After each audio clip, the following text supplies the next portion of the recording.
Welcome back, folks. My name's Brad, and we're out here at Piney Grove, our 20 acres in Northwest Florida that we're developing into our future homestead. We're 4 years into this effort, and we got a lot to get done here in 2022. So I took the day off of work today, but today the primary task is we need to get electrical power from that transformer behind me around the corner, and I'm going to swing around here slowly to that white house back there. And that white house is for my parents. We're going to move them down here to Florida from the northeast. We need to run 110 feet of electrical conduit from that transformer to the house to the pre-positioned meter box. But we want to do three things today. We want to put in this electrical conduit. We want to get a filter put on my well, and I'm also meeting with a contractor to possibly enclose my pole barn. So stay tuned. Hopefully we'll make some progress out here on the farm. All right, guys, we got Alex here from Mastic, is a contractor for Florida Power and Light, and he's on board here to do this 110 foot of conduit from the transformer to the house. So Alex, what we got to put it down at least 30 inches, right? So what is our plan here? We're gonna dig a trench out to the 90 degree and then put the conduit in and then put the wire in, or do we put the wire inside the conduit and lay it all at once? What's kind of the process of doing this? Well, we'll trench out from the transformer to here and 90 up where our pedestal's gonna be. Okay, so we're gonna come out about 60, 70 feet, and we're gonna do a 90 degrees to do the other 60 or 70 feet. That's right. Okay. And then we'll 90 from there to your meter. Okay. And tie into your meter for your house. Then afterwards we'll set that pedestal there and we'll push wire to both of them, and then afterwards go power up and hook Okay, up. so how big is the conduit that's going in the ground? 2 inch. All right, so we're gonna put 2-inch conduit in the ground. It'll be all glued together with the 90 and everything. Right. And then how do you get the wire through the conduit? We'll just simply, after we just push it. You push through the it? pipe. Yeah. So you start up here at the transformer and just push it through the pipe, and it'll go around that 90? Yep, that's right. Okay, well, I've never seen this done before, so stay tuned. We're gonna watch and see how they do 90 degrees, because this is what, thick aluminum wire, right? What Right, gauge so is this it's wire? 4/0. All right, so we're doing 4/0 aluminum wire, so I'm very interested to see how that makes a 90 degree bend. Stay tuned, folks. All right, this is what they call a pedestal, and they were gonna put this, as we talked about earlier, they were gonna put this over there, right there. Well, I didn't know what a pedestal was. So I called the engineer, and what a pedestal is it's like a junction box, right? You can run wire straight to it, and then from that pedestal, you can run wire 90 in any direction. And you don't have to make a 90 degree turn inside of a pipe with wire, because that wire's thick and it's hard to push through the pipe.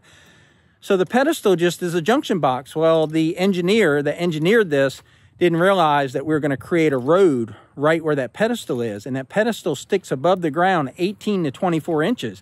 So one, it was going to be in the way of the road. Two, it was going to be an eyesore. Three, it was going to be hard to mow around. So while it gives you flexibility with your electrical, it was going to create problems for us out here on the farm. So we were able to get a hold of the engineer, and Alex from Mastic was able to get a hold of his boss, and we did a kind of a open air 3-way speakerphone thing, and the engineer agreed if they can do it without the pedestal, it's perfectly fine and within code, and we'll be good to go with that. So that's what we're going to do. Instead of doing a straight 90, we're going to do more of a 45. We're going to angle the pipes more. The pipes are flexible, and they think they'll have no problem doing this 110 feet in that manner. Okay, here's the wire that's going to go inside of the conduit. And then there's the conduit right there. And we've got an excavator with a 12-inch trenching bucket on it. Interesting bucket, because mine isn't shielded. My bucket doesn't have this little piece of metal there, so I guess that makes a straighter trench. I'm not really sure what brand. We got a Cat. We got a Cat 303E. I don't know if I should let a Cat excavator be on my property. This is a Kubota property. Here's a transformer, and we got to go to a red flag right there and make our 90 going back to the house. So there is a 4-inch piece of sewage and drain pipe that goes from that gutter to this basin, and then there is a 2-inch conduit with electrical that goes from that meter box down here to the transformer. So we have to locate that electrical so that we don't sever that line when we're putting in the new line, and he's going to do that right now.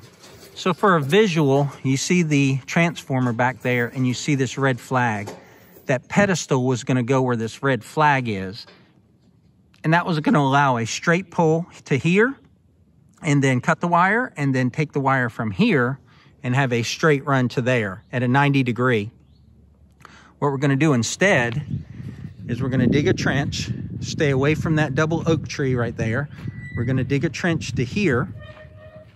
And if you go back to my video where I bring power to the well, I dug this power right here and I put it down 5 feet with my excavator. So they're going to be at 30 inches. They're going to be a couple feet above that. So they're going to come from that transformer to here. And rather than do a 90, they're going to do a 45 and then go over to that meter box. So that works out better for us, works out better for them. They don't have to go around a 90, and there's really nothing else out here to run into. I kind of forgot about that wire that goes to the well, but I had purposely dug that with my excavator down to 5 feet so there'd be no interference with the electrical that I knew that was coming. It's a little bit smaller machine than my Kubota, but it probably has a bunch of hours on it, but man, that thing sounds good. That cat is just silky smooth.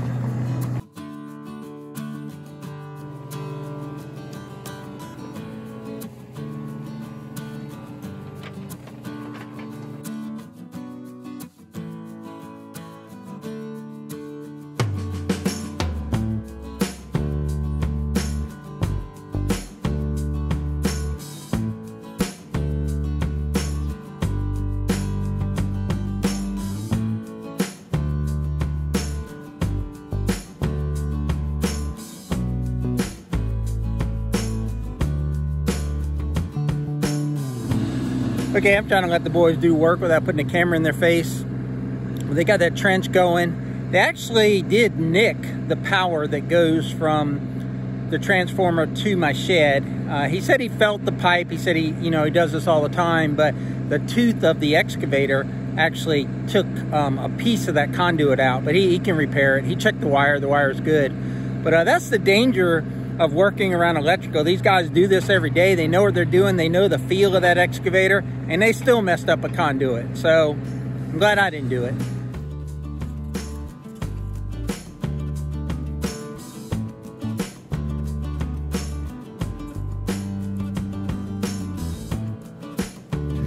All right, a little progress check. Got conduit in.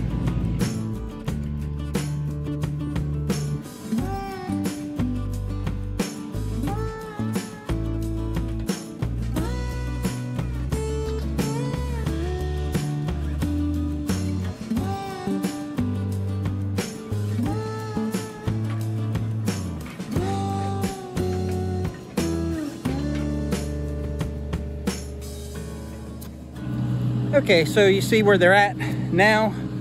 What they elected to do is rather than put a glued in 45 or glued in 90, because this electrical conduit has sweeps, not true like PVC 90 or 45s, they elected to just bend the pipe around that curve. So he's digging that with a radius, so that pipe will just fit right down in that trench and it'll make it easier to push that wire.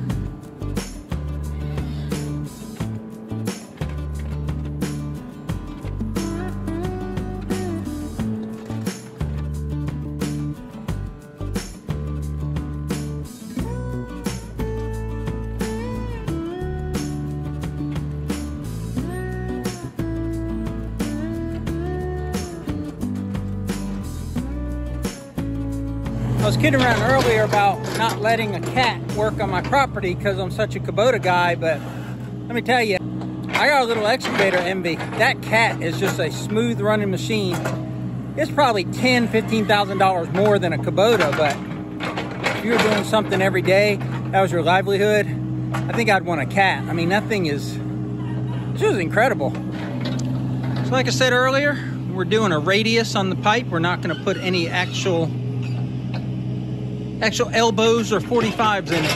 They're just going to bend it around this turn here, make it easier for them to push the wire through. All right, some footage of my KX71 next to a Cat 303. I think the boys are trying to figure out how they're going to dig the rest of this trench up to the house. I think the Kubota's prettier though. So while the boys are over there digging that trench and putting in that line, I had to break out old Precious, my excavator.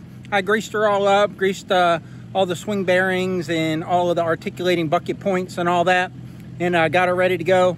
I also took the post hole digger from putting the fence in over the holidays, took that off and put on my bush hog on my L3901. So just trying to get everything ready for the spring here. But while I'm here, I'm really just kind of waiting around for a couple more contractors to show up to talk to them about some things, get the well fixed, and also talk about the pole barn. I'm gonna go ahead and work on pushing the wild back, so to speak. So I'm cleaning up between these pine trees. Been doing this, and there's several episodes out there where I did this, but I'm gonna be doing that a little bit more today. Just because I got Precious out and I haven't used her in a while.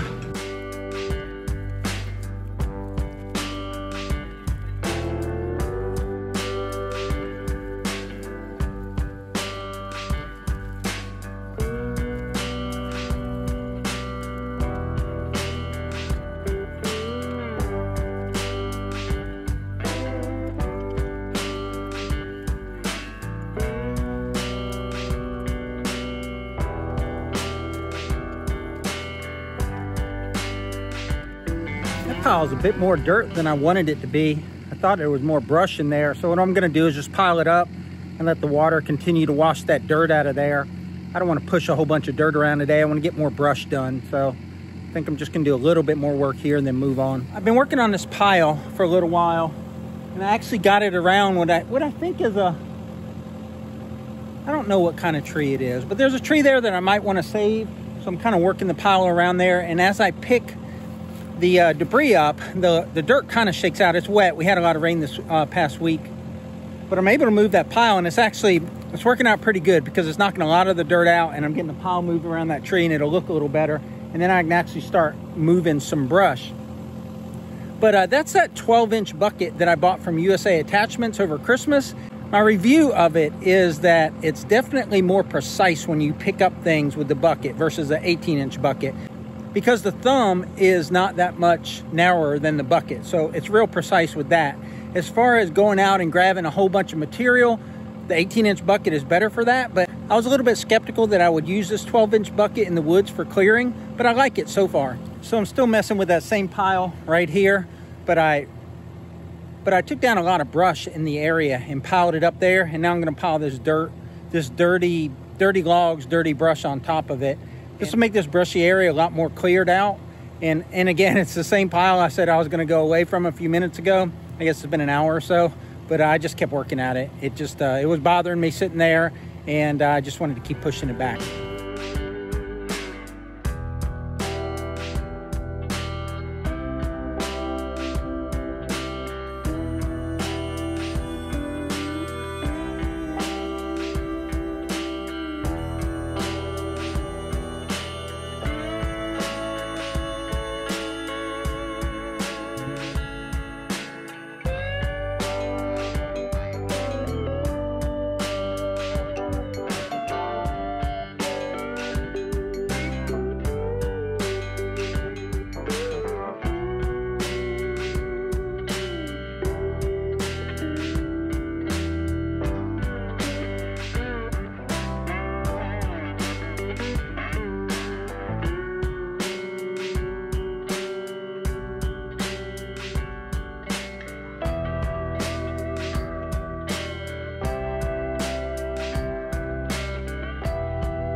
All right, here's what we've got so far. I did a trail all the way back to the food plot, so I'm gonna walk to the food plot. There's the food plot, and I pushed all the brush in a pile right there.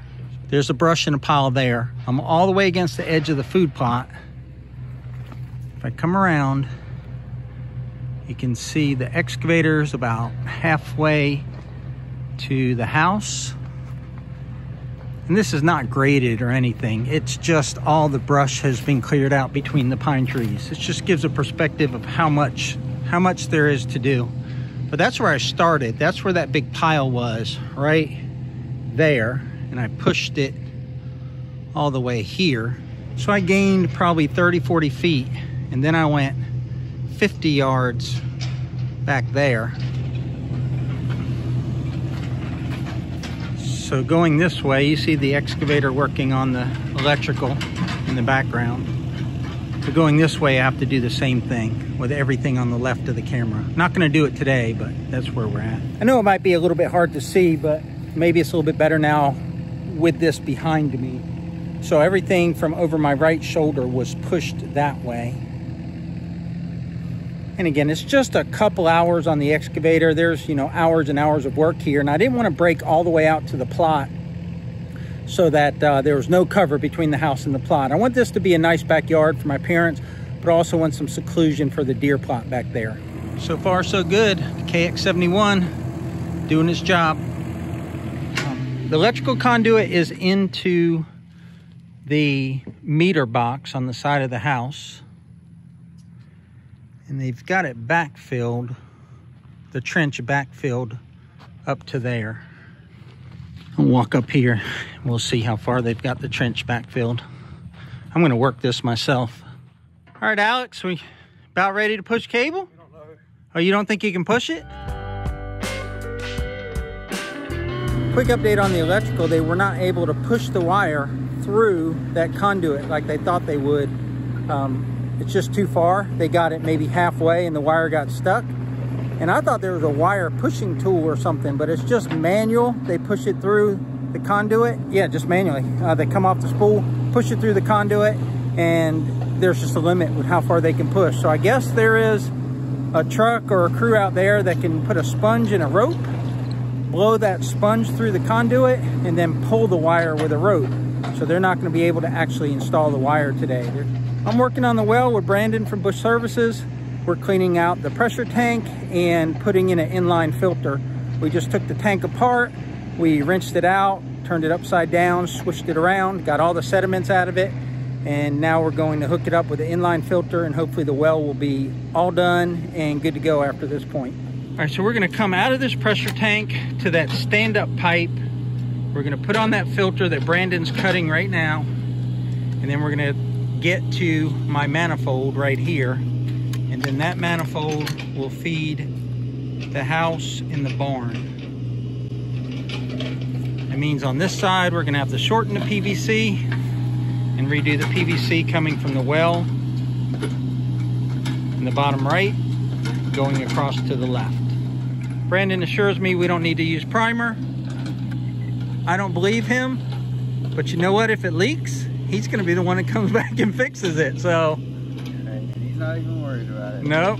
Brandon says this glue is like, how much a jug? 70 bucks? $70 a can. $70 a can? They say it's special, so. It's special magical glue and doesn't need primer, so. He does this every day. I do it once a year, so we're gonna listen to Brandon. So Looks like it's whirlpooling. That. Yeah. Oh, it doesn't have the filter in it. All the trash, he'll do that with the filter in there too a little bit. Okay. But all the trash will spin down and stick out the bottom, and then you open the valve up to drain it. Okay. So that's when so I'll put like a tube out the bottom, out through the sheet metal of the side of the building, right? Is that what people They make little do? 90 tubes too that you can screw in there. That looks pretty clear to me. You seen any sediment? It's clear, but I can feel sediment. Oh, you can feel? Yeah. And that could be from the tank and that pipe. I mean, we got 3 or 4 feet of pipe there. Yeah.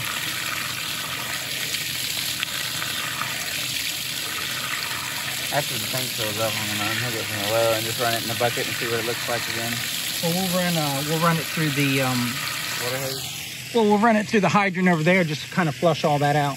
Okay, folks, the electrical guys left, and like I said before, they weren't able to push the wire through, but the conduit's in the ground and the trench is filled in and it's been packed. I'm gonna go back over it with my excavator just to give it a little bit extra packing and then backblade it with the tractor.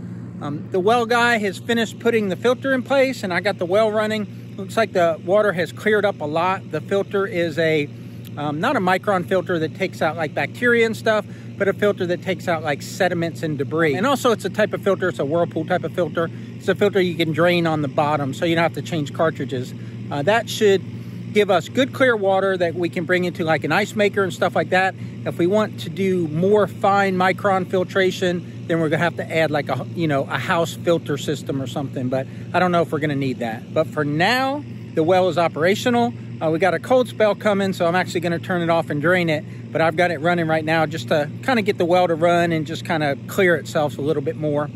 But that's all I've got for you today. Hopefully you enjoyed today's video. If you did, please click the like button. Please subscribe. Subscribing is free. Otherwise, we'll catch you on the next one. Take care, y'all.